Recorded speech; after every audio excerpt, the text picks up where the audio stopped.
ನಮಸ್ಕಾರ ವೀಕ್ಷಕರೇ, welcome to ನಮಸ್ತೆ ಇಂಡಿಯಾ ಕುಕಿಂಗ್ ಚಾನಲ್. ಇವತ್ತು ನಮ್ಮ ಚಾನಲ್ನಲ್ಲಿ ಹೋಟೆಲ್ಗಳಲ್ಲಿ ಮಾಡುವಂತಹ ಫಿಲ್ಟರ್ ಕಾಫಿ ಮಾಡೋದು ಹೇಗೆ ಅನ್ನೋದನ್ನು ನೋಡೋಣ. Cothas premium special coffee powder ಮತ್ತು ನಂದಿನಿ ಗ್ರೀನ್ ಸ್ಪೆಷಲ್ ಹಾಲು ತಗೊಂಡಿದ್ದೀನಿ.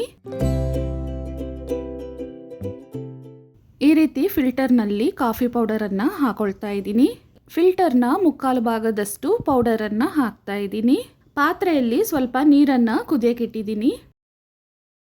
ಫಿಲ್ಟರ್ನಲ್ಲಿ ಎಷ್ಟು ನೀರು ಹಿಡಿಯುತ್ತೋ ಅಷ್ಟನ್ನು ಹಾಕೊಬೇಕು. ನೀರನ್ನು ಹಾಕಿದ ತಕ್ಷಣ ಮುಚ್ಚಳವನ್ನು ಹಾಕಿ ಒಂದು ಕಡೆ ಹಾಗೆ ಇಡೋಣ.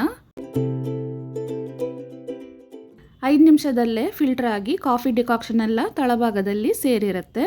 ಈ ಪೌಡರ್ನಿಂದ 2 ಬಾರಿ ಡಿಕಾಕ್ಷನನ್ನು ತೆಗಿಬಹುದು.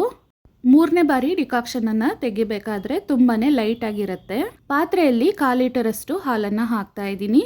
ಇದರಲ್ಲಿ ಒಂದು ಸ್ವಲ್ಪ ನೀರನ್ನು ಹಾಕ್ತಾ ಇದ್ದೀನಿ.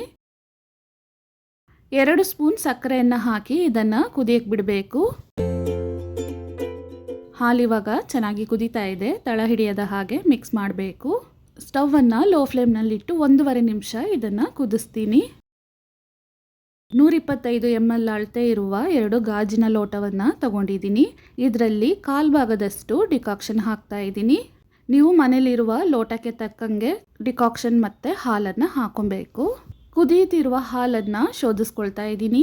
ಇದನ್ನು ಡಿಕಾಕ್ಷನ್ನಲ್ಲಿ ಹಾಕಿದ್ರೆ ಸಾಕು, ತುಂಬಾ ರುಚಿಯಾದ ಹೋಟೆಲ್ ಸ್ಟೈಲ್ನ ಫಿಲ್ಟರ್ ಕಾಫಿ ರೆಡಿ ಆಗುತ್ತೆ. ನಾನು ವಿಡಿಯೋದಲ್ಲಿ ಹೇಳಿರುವ ಅದೇ ವಸ್ತುಗಳನ್ನು ಉಪಯೋಗಿಸಿ ಮನೆಯಲ್ಲಿ ಒಂದ್ಸಲ ಫಿಲ್ಟರ್ ಕಾಫಿ ಮಾಡಿ ನೋಡಿ, ತುಂಬಾ ಚೆನ್ನಾಗಿ ಬರುತ್ತೆ. ಧನ್ಯವಾದಗಳು.